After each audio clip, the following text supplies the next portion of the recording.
ದೇಶದ ಮೊದಲ ಖಾಸಗಿ ಬಾಹ್ಯಾಕಾಶ ನೌಕೆ ಯಶಸ್ವಿಯಾಗಿ ಉಡಾವಣೆಯಾಗಿದೆ. ಸ್ಕೈ ರೂಟ್ ಏರೋಸ್ಪೇಸ್ನ ವಿಕ್ರಮ್-1 ರಾಕೆಟ್ ಅದು ಸತೀಶ್ ಧವನ್ ಬಾಹ್ಯಾಕಾಶ ಕೇಂದ್ರದಿಂದ ಯಶಸ್ವಿ ಉಡಾವಣೆ. ಆಂಧ್ರಪ್ರದೇಶದ ಶ್ರೀಹರಿಕೋಟಾದಲ್ಲಿರುವಂತಹ ಬಾಹ್ಯಾಕಾಶ ಕೇಂದ್ರದಿಂದ ಉಡಾವಣೆಯಾಗಿದೆ. 11:30ಕ್ಕೆ ಉಡಾವಣೆಯಾಗಬೇಕಾಗಿತ್ತು. ತಾಂತ್ರಿಕ ದೋಷದಿಂದ ಒಂದು ಅರ್ಧ ಗಂಟೆ ತಡವಾಗಿ ಉಡಾವಣೆಯಾಯಿತು. ಖಾಸಗಿಯಾಗಿ ಅಭಿವೃದ್ಧಿಪಡಿಸಿದಂತಹ ಮೊದಲ ಬಾಹ್ಯಾಕಾಶ ನೌಕೆ ಯಶಸ್ವಿ ಉಡಾವಣೆಯ ದೃಶ್ಯ ನೋಡ್ತಾ ಇದ್ದೀವಿ. ಮಿಷನ್ ಆಗಮನ್ ಈ ಯೋಜನೆಯಡಿ ಈ ವಿಕ್ರಮ್-1 rocket ನಿರ್ಮಾಣವಾದದ್ದು. And we have liftoff of Vikram-1, India's first private orbital launch vehicle. And we have great views coming from the tracking cameras. And isn't this quite something? Vikram-1 ने अपनी उड़ान भरी है. प्रथम चरण का प्रज्वलन प्रारंभ हो चुका है. Vikram-1 ने प्रक्षेपण पथ को लांघकर आकाश को भेदने का निर्णय ले लिया है, एक ब्रह्मास्त्र की तरह. That's very true, Suyash and Akhil. I am awestruck at the sheer power that Stage 1 is producing. With this, we have two of our major prime mission objectives completed, which was successful ignition and safe tower clearance. That's right, and we're coming up on max Q now, which is the period of maximum aerodynamic pressure, where the vehicle faces its largest aerodynamic loads. Skyroot ಏರೋಸ್ಪೇಸ್ನ Vikram one rocket ಯಶಸ್ವಿಯಾಗಿ ಉಡಾವಣೆಯಾಗಿದ್ದು ವಿಜ್ಞಾನಿಗಳ ಸಂತಸವನ್ನ ನೋಡ್ತಾ ಇದ್ವಿ. ಬಾಹ್ಯಾಕಾಶ ರಂಗದಲ್ಲಿ ಒಂದು ಐತಿಹಾಸಿಕ ಮೈಲಿಗಲ್ಲು. ಯಾಕಂದ್ರೆ ದೇಶದ ಮೊದಲ ಖಾಸಗಿ ನಿರ್ಮಿತ ಆರ್ಬಿಟಲ್ ರಾಕೆಟ್ ಇದು, ಪ್ರೈವೇಟ್ ಆರ್ಬಿಟಲ್ ರಾಕೆಟ್. ಹೈದರಾಬಾದ್ ಮೂಲದ ಸ್ಕೈ ರೂಟ್ ಏರೋಸ್ಪೇಸ್ ಸಂಸ್ಥೆ ಇದನ್ನ ಸಂಪೂರ್ಣವಾಗಿ ಅಭಿವೃದ್ಧಿಪಡಿಸಿರುವಂಥದ್ದು. ವಿಕ್ರಮ್-1 ರಾಕೆಟ್ ಯಶಸ್ವಿ ಉಡಾವಣೆಯ ದೃಶ್ಯ ನೋಡ್ತಾ ಇದ್ದೀವಿ. ಆಂಧ್ರಪ್ರದೇಶದ ಶ್ರೀಹರಿಕೋಟಾ ಸತೀಶ್ ಧವನ್ ಬಾಹ್ಯಾಕಾಶ ಕೇಂದ್ರದಿಂದ ಉಡಾವಣೆಯಾಗಿದೆ. ಸುಮಾರು 24 ಮೀಟರ್ ಎತ್ತರ, 7 ಮಹಡಿಯಷ್ಟು ಎತ್ತರ ಇರುವಂತಹ ರಾಕೆಟ್ ಇದು. 3D ಪ್ರಿಂಟಿಂಗ್ ತಂತ್ರಜ್ಞಾನದ ಮೂಲಕ ಈ ರಾಕೆಟ್ನಲ್ಲಿ ಬಳಸಲಾಗಿರುವಂತಹ ದ್ರವ ಇಂಧನ ಎಂಜಿನ್ ಏನಿದೆ ಅದನ್ನು 3D ಪ್ರಿಂಟಿಂಗ್ ತಂತ್ರಜ್ಞಾನದ ಮೂಲಕ ತಯಾರಿಸಲಾಗಿದೆ. ಸಣ್ಣ ಸಣ್ಣ ಉಪಗ್ರಹಗಳನ್ನು ಸುಮಾರು 350 kg ತೂಕದವರೆಗೆ ಭೂಮಿಯ ಕೆಳಕಕ್ಷೆಗೆ ತಲುಪಿಸುವಂತಹ ಸಾಮರ್ಥ್ಯವನ್ನು ಇದು ಹೊಂದಿದೆ. ಚೊಚ್ಚಲ ಪ್ರಾಯೋಗಿಕ ಉಡಾವಣಾ ಕಾರ್ಯಾಚರಣೆ ಮಿಷನ್ ಆಗಮನ್ ಅಂತ ಇದಕ್ಕೆ ಹೆಸರಿಸಲಾಗಿದೆ. ಅತಿ ಉದ್ದದ ಏಕಶಿಲೆಯ ಇಂಗಾಲದ ಸಂಯೋಜಿತ ರಾಕೆಟ್ ಹಂತ ಅದು. ಸ್ಕೈ ರೂಟ್ ಏರೋಸ್ಪೇಸ್ನ ವಿಕ್ರಮ್-1 ರಾಕೆಟ್ ಉಡಾವಣೆಯಾಗಿದ್ದು ಏರೋಸ್ಪೇಸ್ ವಿಜ್ಞಾನಿಗಳು, ಸಿಬ್ಬಂದಿ ಎಲ್ಲರನ್ನೂ ಶ್ಲಾಘಿಸಿದ್ದಾರೆ. ಪ್ರಧಾನಿ ಅಭಿನಂದನೆಯನ್ನು ಸಲ್ಲಿಸಿದ್ದಾರೆ.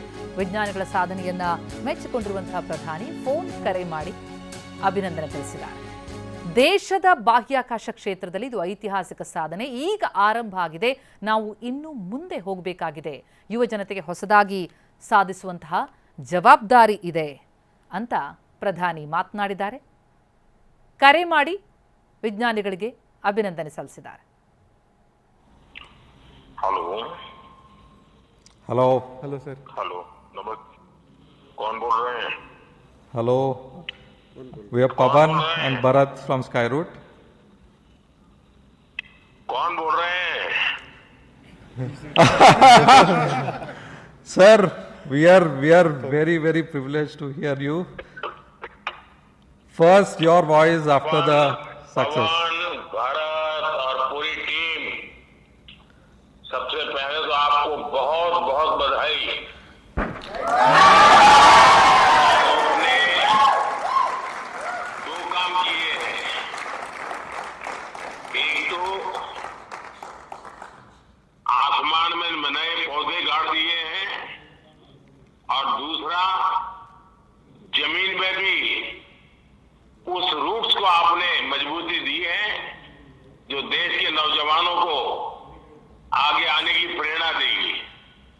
और मुझे ये सफलता के लिए तो आनंद होना ही होना था, लेकिन आप लोगों ने जिस कमिटमेंट के साथ मेहनत की, और मैं जब आपके इन्फिनिटी कैंपस के उद्घाटन के लिए आपके साथ जुड़ा था, मेरे तो मन करता था मैं पहुंचूं, लेकिन पहुंच नहीं पाया, लेकिन आपके साथ वीडियो से जुड़ा था.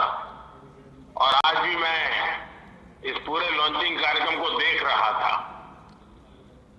कब से मेरा ध्यान जो गया, आपकी पूरी टीम 25-30 साल की दिखती है.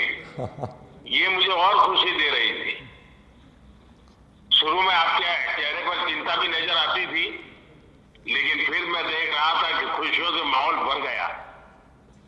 मैं आपको, आपकी पूरी टीम को इस महत्वपूर्ण निर्णय के लिए और महत्वपूर्ण सफलता के लिए मैं बहुत बहुत बधाई देता हूं।